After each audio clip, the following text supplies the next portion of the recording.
Sometimes a result feels sudden, even though it wasn't created suddenly. A project stalls, a follow-up starts slipping, a team begins feeling disconnected. And so you look at your calendar and you realize that another month has passed, but the work that you said mattered most hasn't moved very far. And so when the result finally becomes obvious, it's easy to treat that moment like the beginning of the problem. And usually it's just the first part that you can clearly see. The pattern started earlier. It may have started with one delay that didn't seem serious, one conversation that you decided to have, later, one week where the urgent things took over, or one small decision that made sense in the moment. And then it happened again. And after a while, you weren't making a fresh decision each time. You were returning to something familiar. That's how patterns form. They don't usually announce themselves. They blend into normal life until the results get large enough to get your attention.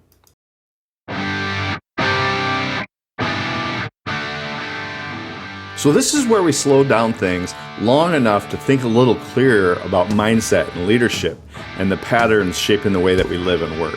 Today I want to talk to you about what your repetition is building. Something is being built right now through what you keep doing, what you keep delaying, what you keep allowing, and what you keep reinforcing. And some of it's helping you. Some of it might even be taking you in a direction that you don't really want to go, though. And so the challenge is that repetition doesn't always feel important while it's happening. If you think about follow-through for a minute, you tell yourself that you're going to send the email later, and then the day fills up, and so you move it to tomorrow. And then tomorrow gets busy too, and now you're a few days behind. One delayed email doesn't tell us much, but when the same response keeps showing up, it starts teaching you something. It teaches you that the important work can wait until pressure makes it urgent. And eventually that becomes the way that you operate. And the same thing happens with difficult conversations. You notice something that needs to be addressed, but you tell yourself this probably isn't the best time. And that might be true once. When that sentence, though, keeps showing up, delay starts becoming your normal response to tension. And before long, other people feel the pattern. They may never hear the thought behind it, but they experience the hesitation and the lack of clarity or the issue that keeps getting carried into another week. And I don't want us to begin with results today. Results are important, but they show up later in the process. I want us to look underneath them. A repeated result usually has a repeated behavior behind it, and that behavior usually has a repeated decision behind it. And somewhere beneath that decision, there's often a thought that you've practiced long enough that it now sounds reasonable. Maybe it's, I need a little more time, or maybe it's, I would work better under pressure, or maybe it's, I'm just not very consistent. Or maybe even it's, if I address this, I'll create more trouble than it's worth. Right? Those thoughts, they don't feel dramatic most of the time. They just feel like explanations. And when an explanation keeps giving the same behavior permission, it becomes part of the pattern. And so that's where mindset and accountability meet. Accountability asks us to own what keeps repeating. And mindset asks us to examine the thinking that keeps producing it. And so without both, we tend to work on the visible result while leaving the pattern alone. We try a new schedule, we set another goal, we promise ourselves that we're going to do it better, and maybe we do for a few days, and then the same response comes back because the thinking underneath it never changed. And so you can be sincere about wanting a different result and still keep rehearsing the thoughts that built the old one. You can work harder and continue moving in the same direction because effort doesn't automatically change a pattern, right? Your repetition is already doing that work.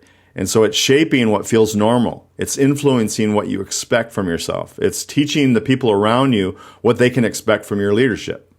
Every one of us has an internal conversation running through the day, and most of it feels ordinary because it sounds like our own voice. We don't stop every time a thought passes through and ask where it came from or whether it deserves to stay or not. We interpret what happens and then we give it meaning. A setback can become, I knew this probably wouldn't work. A slow week can become, nothing I do seems to gain traction. Or a piece of feedback can become, they don't believe I can handle this. Or how about the difficult conversation? That can become, I'm just not good at this kind of thing. And so those sentences, they might begin as reactions to the moment. The trouble starts, though, when we keep carrying them into the next moment. A description of one experience can quietly become a conclusion about who we are. Maybe you missed a few commitments, during a busy season. And at first, the honest sentence is, I haven't been very consistent lately. And that's a description. But over time, it can become, I'm not a consistent person. And now it sounds like an identity. Once something feels like an identity, you stop treating it as adjustable and you begin planning around it. You lower expectations. You hesitate to commit fully because part of you expects the old pattern to return. And the thought begins influencing the behavior before anything visible happens. And so this isn't about weakness, it's reinforcement. We tend to notice what agrees with what we already expect. And once a belief becomes familiar, our minds can collect evidence for it without much effort. And so that's why a dominant thought isn't always the loudest thought. It's the thought that's been repeated enough that it returns on its own. Pressure usually brings that thinking to the surface. And so when something goes wrong, you don't pause and create a new belief for the moment. You respond from whatever you've already rehearsed. If a leader keeps thinking, I have to carry this alone, that thought gradually shapes the way that they work. They take on too much. Delegation feels risky. They might say that they want other people to take ownership while continuing to hold every important decision. And so the visible problem looks like workload. And underneath it, though, there's a belief about trust and responsibility or what a capable leader is supposed to do. Another leader might carry a different thought, though. People grow when I give them meaningful responsibility and support. And so that belief changes how they delegate. It changes the way they correct mistakes. It changes the amount of room other people are given to develop. And so the same team could experience two very different forms of leadership because the leader is operating from a different repeated thought. Your private thinking doesn't stay private. It comes out in your pace, in your tone, in your decisions, and what you give your attention to. People feel the direction of your thinking even when you never explain it. And so I'm not saying that circumstances don't matter. They do. A hard season is still hard, right? A mistake still has consequences. A difficult person doesn't become easy because you change one sentence in your mind. The point is that your interpretation decides what you do next. And that's where your leverage is. You aren't responsible for every thought that passes through your mind. Thoughts can come from fatigue and memory and emotion or stress or a conversation that you had 10 minutes ago. You're responsible for what you choose to repeat. Repetition gives the thought weight. When you rehearse it, you strengthen it. When you challenge it, though, you create some space around it. And when you replace it and begin acting from something stronger, you start changing the direction. Relentless mindset rewiring isn't pretending negative thoughts never show up. It's refusing to let them keep running your behavior without examination. And that means awareness has to come before change. You can't work on the pattern that you refuse to see. And you can't retrain a thought that you keep calling the truth simply because it feels familiar. So before we talk about building anything new, we need to get honest about what's already being repeated. So I want you to look at one result that's been frustrating you. And don't try to fix the whole thing yet. Just ask yourself what keeps happening underneath it. What do you tend to do when progress slows? What do you say to yourself when something feels uncertain? What assumption shows up when there's tension? What explanation do you return to when you don't follow through? Those first answers can tell a lot. They might show you that you've been waiting for confidence before acting. They might show you that you've been treating discomfort as a warning to stop. And you might even discover that you've been using busyness to avoid making a clear decision. Awareness doesn't change the pattern immediately, it exposes it. Once you can see the thought, it loses some of its ability to operate unnoticed. Without awareness, the response feels inevitable. But with awareness, it becomes something that you can examine. And once you can examine it, you can begin asking a better question. Is this thought always true? Is it helping me move in the direction that I said that I want to go? Does it match the leader that I'm trying to become? Does it keep producing a result that I'm tired of explaining? That's the beginning of ownership. You aren't condemning yourself. You're just learning to see clearly enough to lead yourself. Because results follow patterns, and patterns usually tell us what we've been believing. And so if you want to understand a result, one of the most useful things that you can do is trace it backwards. Start with what you can see. Maybe revenue has been uneven. Maybe your team waits too long to bring problems to you. Maybe you've had the same unfinished project sitting in front of you for weeks. Or maybe you've just been busy every single day but still feel like you're starting over every single Monday. The result is visible, right? The pattern that produced it might be harder to notice, though. Revenue can be connected to a follow-up pattern. A quiet team can be connected to what happens when someone brings you bad news. An unfinished project can be connected to the way that you respond when a new idea feels more interesting than the work already in front of you. And so the behavior points us towards the belief. If difficult conversations keep getting delayed, there might be a belief that tension is dangerous or that a good leader should be able to keep everyone comfortable. If delegation keeps getting pulled back, there might be a belief that mistakes are too costly or that asking for help exposes weakness. If opportunities keep getting passed over, there might be a belief that you need more certainty than the decision can realistically provide you. And so patterns aren't random, they're information. They show us what has been receiving permission and attention and repetition. And so this is why trying harder can be frustrating. You can push against a pattern for a few days and still leave the belief underneath it untouched. And this is why awareness creates room. It lets you observe the interpretation before you automatically obey it. You can hear yourself think, they don't respect me, and then pause long enough to ask whether or not that's really the only explanation. You can notice, I'm going to fail at this again, and then recognize that you're taking an old result and turning it into a prediction. You can catch, I'll handle it later, and admit that later has become the place where difficult things go to avoid being decided. And that pause is not going to feel dramatic. Most good leadership work doesn't.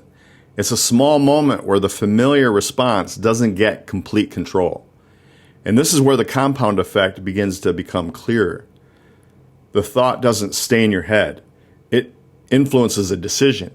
The decision becomes an action. The action gets repeated. Repetition turns it into a pattern. And time gives the pattern weight. And eventually the result becomes hard to ignore. By the time the results show up, the pattern may feel like normal life. And that's why people sometimes say, I don't know how I got this far. They do know many of the small moments. They remember the meeting that they rescheduled, the call that they didn't make, right? The week that they let the routine go, and the decision that they kept revisiting. What they didn't see was how those moments were stacking. At first, a pattern doesn't feel like a pattern. It feels like Tuesday. It feels like a busy day. An exception, or something that you correct next week. And then the same response shows up on Wednesday, and it comes back during the next busy week. And after enough repetition, you stop noticing that you're choosing it. Whatever you repeat begins to feel normal. What feels normal becomes expected, and what becomes expected starts shaping how you operate. And other people adjust to it too. A leader may say clear communication is important, and they mean it when they say it. But if direct conversations are regularly delayed, the people around them learn to read the pattern. They start guessing instead of asking. Small issues stay underground. Frustration gets carried longer than it should. The leader's statement says communication matters, but the experience says tension will probably be avoided. And so people respond to what they experience consistently. What you repeat teaches them what's real, and what you allow teaches them what's acceptable. And what you keep delaying teaches them what can wait. What you follow through on teaches them where your standards actually are. And so this is where accountability becomes practical. It brings what you say and what you repeatedly do in the same conversation. You might have good intentions, and most leaders do. The compound effect doesn't move in the direction of intention by itself. It moves in the direction of repetition. And that can be uncomfortable to admit, but it can also be freeing. If the result was built through a pattern, it means that the pattern can be addressed before the result gets worse. And you don't have to wait for a crisis to lead something that already is giving you information. Stronger leadership starts earlier than the result. It starts when you notice what's repeating. James Allen, he wrote something that connects directly to this. He said, a particular train of thought persisted in, be it good or bad, cannot fail to produce its results on the character and circumstances. And so the phrase I want you to hear is persisted in. He wasn't talking about one passing thought. He was talking about a train of thought that keeps being followed. Repeated thoughts eventually become patterns, and patterns eventually produce results. And so you can see that in character because repeated thinking shapes what becomes normal for you. You can see it in circumstances because what becomes normal affects your decisions and your relationships and your work and the standards that you carry. The thought matters because it's leading somewhere. And that doesn't mean that every difficult circumstance is something that you created with your mind. Life is more complicated than that, right? It means that your repeated thinking influences what you do inside the circumstances that you've been given. And so that's why the quote belongs in a leadership conversation. Leadership is full of moments that you can't completely control. You can't control every market shift, every response from another person, every delay, or every unexpected problem. You can examine what you keep reinforcing in response, though. And so consider a leader who genuinely cares about excellence. They believe growth comes from correcting mistakes, and so most meetings center on what went wrong. Missed targets get discussed. Delays are reviewed. Small problems receive careful attention. And so the intention is improvement. Over time, a pattern forms, though. Wins are mentioned briefly, and then the conversation returns to problems. Effort might be acknowledged, but correction receives most of the time and energy. And so the belief underneath it is simple. Problems deserve the most attention. And that belief begins shaping the culture. Team members expect correction more than recognition. And some become careful about trying new things because mistakes get more attention than progress. Creativity slows a little. The room feels heavier, even though nobody can point to one terrible meeting that caused it. From the leader's perspective, the approach still feels responsible. The problems are real. The missed targets need attention. They don't see themselves as negative. They see themselves as thorough. And what hasn't been examined is what the repetition is teaching. Whatever receives the most attention starts feeling like the most important thing. And so the team begins orienting around what the leader repeatedly reinforces. Nothing explosive has happened, right? Culture can shift, though, through slow reinforcement. And so now imagine the leader pauses long enough to ask, what belief is shaping what I repeat? That question doesn't require the leader to ignore problems. It actually helps them examine whether correction alone produces the growth that they want. And so do people only need to know where they missed? Does progress deserve attention because it shows what should be repeated? Can recognition strengthen performance without lowering the standard? Once the belief is visible, the repetition can change. The leader can keep addressing issues while also reinforcing improvement and effort and preparation and responsible ownership. They can begin carrying a stronger belief. People need clear correction, and they also need to know which behaviors are helping them grow. And so the meeting changes because the repeated belief changes. That's how thinking becomes a culture. It gets expressed through what receives attention again and again. And so the same process is happening in your personal leadership. If urgency always gets your attention, urgency gets reinforced. If every new idea replaces the plan that you already made, restarting gets reinforced. If poor preparation keeps getting rescued at the last minute work gets reinforced. If you wait to act until you feel confident, hesitation gets reinforced. And so over time, your day is organized around what you keep rewarding with attention. And this is why tolerance deserves an honest look. There's also a kind of tolerance that slowly weakens a standard. It happens when something keeps repeating and you already know that it needs your attention, but you keep letting it continue. You see it, you feel the cost, right? You know it's creating confusion or slowing progress, but you tell yourself that you'll deal with it when things settle down. And things rarely settle down on their own. And while you're waiting, the repeated behavior becomes familiar. A pattern can feel normal before it becomes painful. And so by the time it becomes painful, it's usually well established. And so your silence communicates. Your delay communicates. The standard that you don't reinforce still teaches people something. And this applies to the way that you lead yourself too. If you keep allowing distraction gains influence. If you repeatedly break commitments that you made to yourself, follow-through begins feeling optional. And if you keep moving meaningful work behind whatever feels urgent, maintenance takes over the schedule. And after a while, behavior starts moving towards identity. I missed that becomes, maybe I'm not consistent. I delayed that decision becomes, maybe I'm not decisive. Or I didn't follow through becomes, maybe I'm not disciplined. And so the action becomes evidence for a belief, and the belief makes the next action easier to repeat. That's the cycle that we're trying to interrupt. You don't interrupt it by shaming yourself. Shame usually adds another unhelpful thought to rehearse. You interrupt it by getting clear. What have I been tolerating that's starting to cost me? What have I been reinforcing through my attention and my schedule or my silence? What thought has made that response feel reasonable? Those questions help you move from frustration to leadership. You stop only staring at the result and you begin working with the pattern that's producing it. So time is already amplifying something. It's amplifying the conversations that you keep having and the ones that you keep avoiding. It's strengthening the routines that you protect and the routines that you keep abandoning. And it's giving weight to the standards that you reinforce and the standards that you walk past.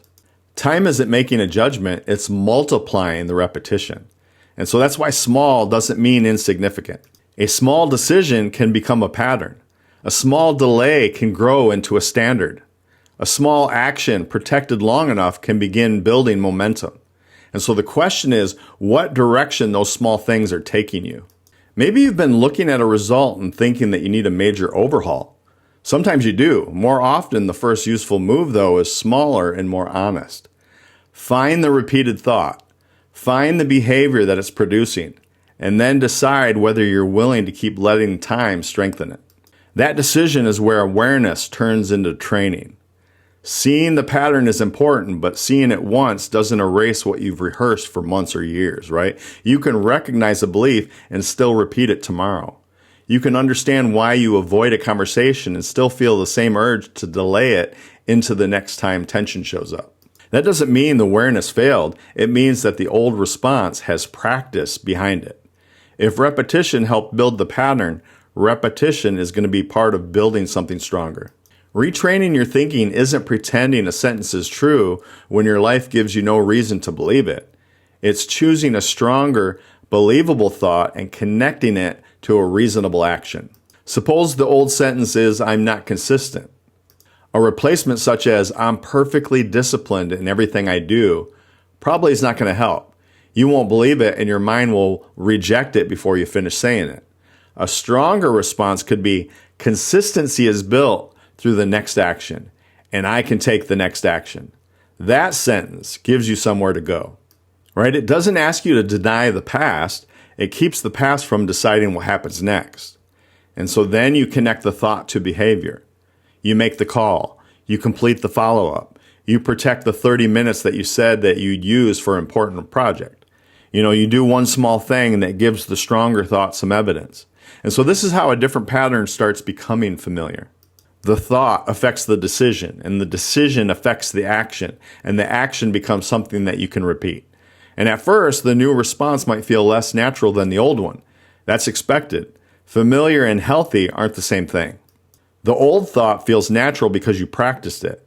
The new thought becomes more natural as you practice it and live in agreement with it. And this is also why waiting to feel different can keep you stuck. You might not feel confident before the conversation. You might not feel disciplined before doing the work. You might not feel certain before making a responsible decision. A healthier belief gives you enough direction to act while the feeling catches up. And so the new thought isn't decoration, it's training. The training becomes stronger when it happens before pressure arrives. And so if you wait until you're frustrated or tired or already behind, the familiar response is an advantage. It's ready, right? You've used it many times. So write the stronger thought down. Read it before the meeting, before the sales calls, before the work block, or before the conversation that you've been avoiding. And then decide in advance what action will match it. That's how you make the response easier to access when you need it. Right? There's another part of this that leaders often overlook also. A good pattern has to be protected. You can identify a helpful response and practice it for a few days and still lose it when pressure changes the schedule. Distraction will interrupt it. Urgency will challenge it. Old habits will offer an easier route. The pattern doesn't disappear because you stop caring. It disappears because something else was allowed to take its place often enough. And so once you decide what you want to repeat, ask what usually interrupts it. If you want to protect follow-up, maybe the problem is that you leave it for the end of the day when your attention is gone. If you want to protect focused work, maybe the notifications and quick requests keep breaking the time into pieces. If you want to protect clear communication, maybe you wait until you're emotionally frustrated before saying anything. And if you want to protect better thinking, maybe you start each morning by absorbing everyone else's urgency before deciding what deserves your attention. Knowing the interruption helps you lead the pattern. You can move follow-up to a specific part of the day, right? You can close the door, silence the phone, or make the work block visible on your calendar. You can address a concern while it's still clear instead of carrying it until resentment starts shaping your tone. Protection turns a good intention into a repeatable environment. You aren't trying to control every part of your week. You're deciding that one pattern is important enough to guard.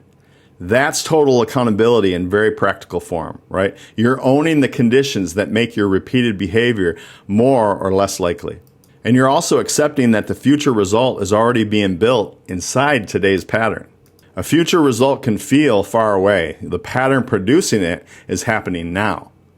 Goals give you direction.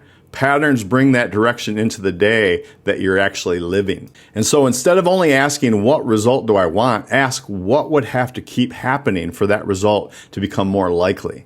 That question moves the future closer. It might show you that growth needs a pattern of daily outreach. Better leadership may need a pattern of addressing issues earlier. So more focus might need a pattern of choosing the day as priorities before opening your inbox. Improved follow-through might need a pattern of finishing one meaningful thing before beginning another. So keep the answer small enough to repeat. Large plans can create excitement, but repetition is what gives them weight. Because a person can create movement without creating momentum. And movement is activity, but momentum comes when enough of the activity keeps moving in the same direction. You can answer messages all day long, right? Switch between projects, solve small problems, and stay very busy. And at the end of the week, you might still feel like the deeper work didn't move. The answer isn't always to do more. It might be to repeat better. Choose a few actions that keep pulling you back towards what matters. Let the rest of the work have variety, but protect the pattern that creates direction. That kind of consistency doesn't usually look impressive on the first day. Small actions begin building a different expectation. When you keep the commitment, you start seeing yourself as somebody who follows through.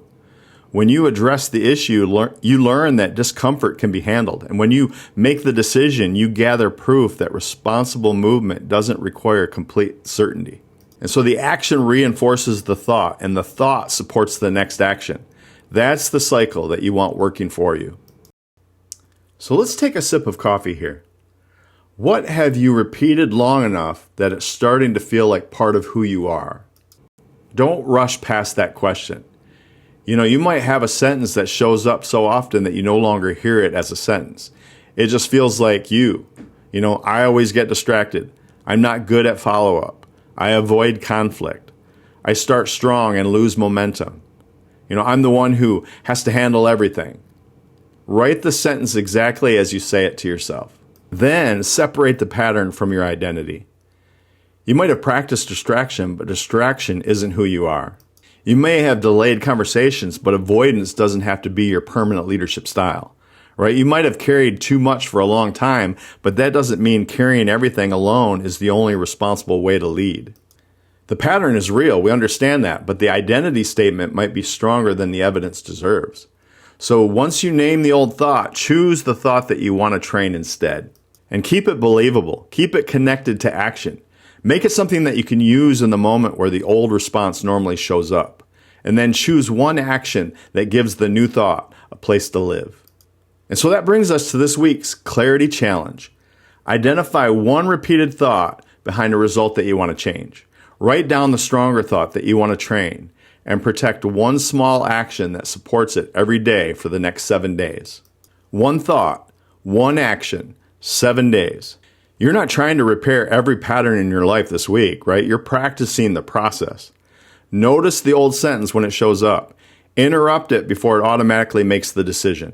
Return to the stronger thought. Take the action that agrees with it. And at the end of the day, look back and ask whether you reinforce the old direction or the new one. Okay, so think about what you think about, and I'll talk with you next week.